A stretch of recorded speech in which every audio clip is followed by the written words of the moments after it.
नमस्कार, जोहार, आदाब, सत श्री अकाल। मैं हूं अजय लाल। आपने देखना शुरू कर दिया है HNN 24/7। आज 8 PM में एक अहम मुद्दे पर मैं चर्चा कर रहा हूं, बात कर रहा हूं आपसे। हो सकता है इसका कंसर्न, इसकी चिंता में आप भी शामिल होंगे। हम बात कर रहे हैं शेड्यूल कास्ट समाज की, SC समाज की। यह समाज इस झारखंड में लगभग, मेरे पास जो जानकारी है, 15% के आसपास है। यानी कि इनकी आबादी है 50 से 52 लाख के आसपास। अब सवाल उठता है कि जब झारखंड में SC समाज की संख्या 52 लाख के आसपास है, आंकड़ा बढ़ भी सकता है। कुछ जानकार यह बताते हैं कि आंकड़ा 55 से 56 लाख या फिर 60 लाख के आसपास है। यदि इतनी बड़ी जनसंख्या है तो क्या इस समाज को वो सुविधाएं मिल रही है जिसका वो हकदार है? कई बार बात उठती है कि क्या क्रीमी लेयर का जो मामला है, क्या केंद्र उसे समाप्त करेगा? कई प्रकार की बातें हो रही हैं।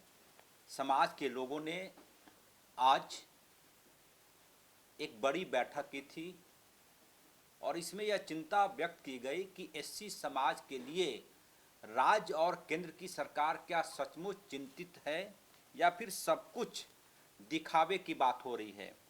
मेरे पास जो जानकारी है, सबसे पहले मैं आपको बता दूं, इस राज्य में शेड्यूल कास्ट के लिए यानी कि SC समाज के लिए एक आयोग बना हुआ है, SC आयोग, शेड्यूल कास्ट आयोग। जब राज्य में रघुवर दास की सरकार थी, उस वक्त 2018 में, उस वक्त SC समाज के लिए यानी कि इस जाति के से बिलोंग करने वाले लोगों के लिए SC आयोग का गठन हुआ।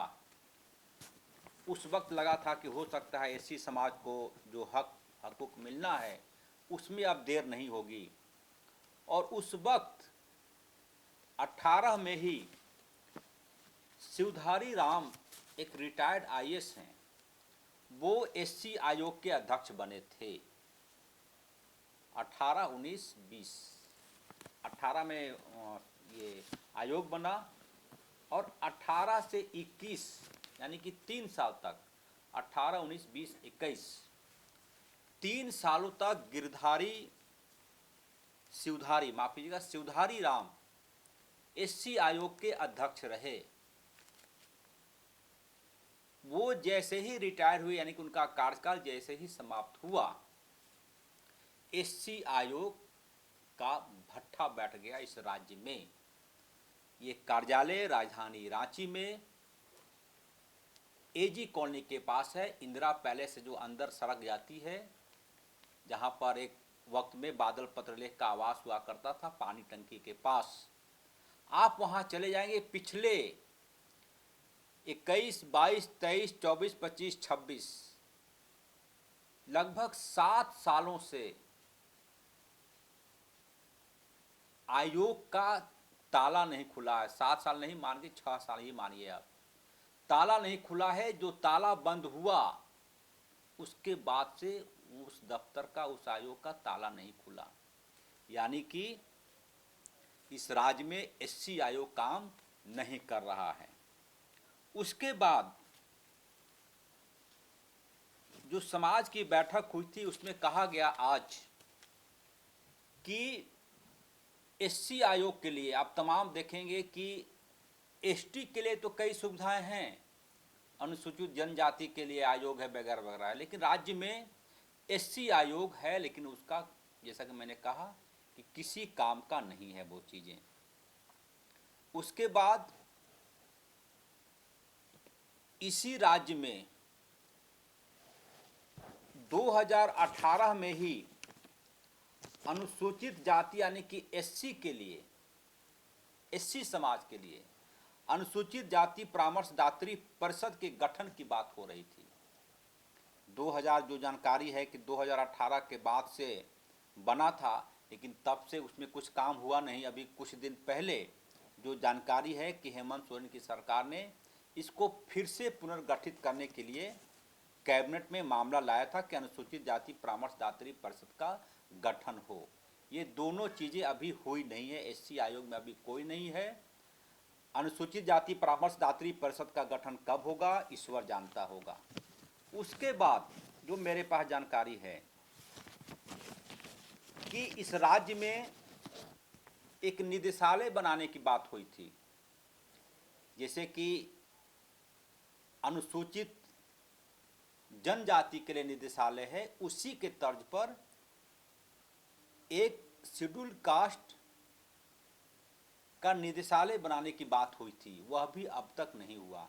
इन चीज़ों का जिक्र मैं इसलिए कर रहा हूं कि आज इस बाबत दबी जुबान से ही सही, लेकिन एससी समाज के लोगों में आक्रोश है कि क्या एससी समाज सिर्फ वोट के वक्त लोगों को याद आता है। मैं किसी का नाम नहीं ले रहा हूं, कोई भी सरकार हो, किसी की भी सरकार हो, कोई भी पार्टी हो, तमाम लोगों द्वारा एससी के समाज के लोग ठगे गए हैं, यह पुख्ता मानकर चलिए।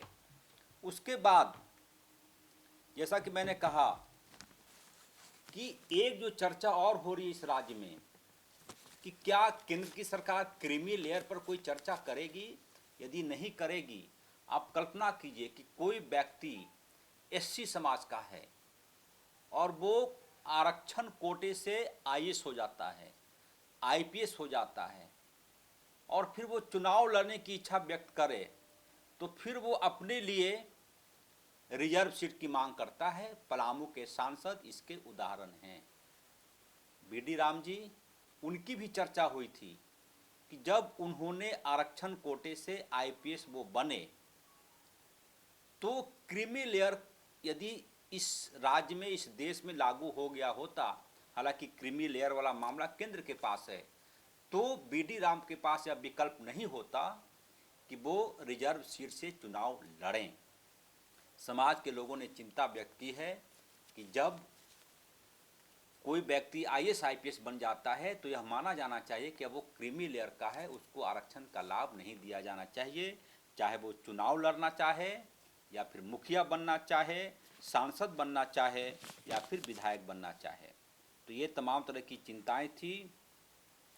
एक और जो मेरे पास जानकारी है कि अभी जो आयोग राज्य में चल रहे हैं, मसलन युवा आयोग,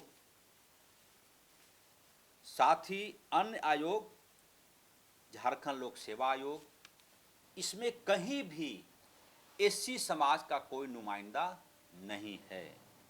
अब इस समाज के लोगों को चिंता करनी होगी कि कैसे इस मामले में आगे बढ़ें। एक और जो समाज के लोगों ने चिंता व्यक्त की है कि झारखंड विधानसभा में 4 गेट हैं। एक गेट के पास अटल बिहारी वाजपेयी की प्रतिमा है, एक गेट के पास भीमराव अंबेडकर की भी प्रतिमा होनी चाहिए। इस बाबत भी समाज के लोगों ने चिंता व्यक्त की है, क्योंकि एक ऐसा विषय है जिस पर यदि चर्चा हो, सेमिनार हो, वर्कशॉप हो, तो दिन भर यदि आप बोलेंगे फिर भी वक्त कम पड़ जाएगा। तो हमने ये चीज़ें इसलिए जेहन में डाली हैं, आप लोगों के जेहन में, कि एससी समाज के लोगों में अंदर ही अंदर गुस्सा है, वो दांत पीस रहे हैं। कोई मंच ऐसा मिल नहीं रहा है जहां वो अपनी बात कहें। राज्य में राधा कृष्ण किशोर बेशक मंत्री हैं, बीच बीच में उनकी भी पीड़ा सीने से निकलती है, जुबान तक आती है, लेकिन बाद में सब कुछ ठंडा हो जाता है। तो यह मानकर चलिए कि अभी राज्य में एससी समाज के लोग हाशिए पर है। फिलहाल इस वीडियो में इतना ही। दीजिए सहयोगी उमेश के साथ मुझे इजाज़त। नमस्कार।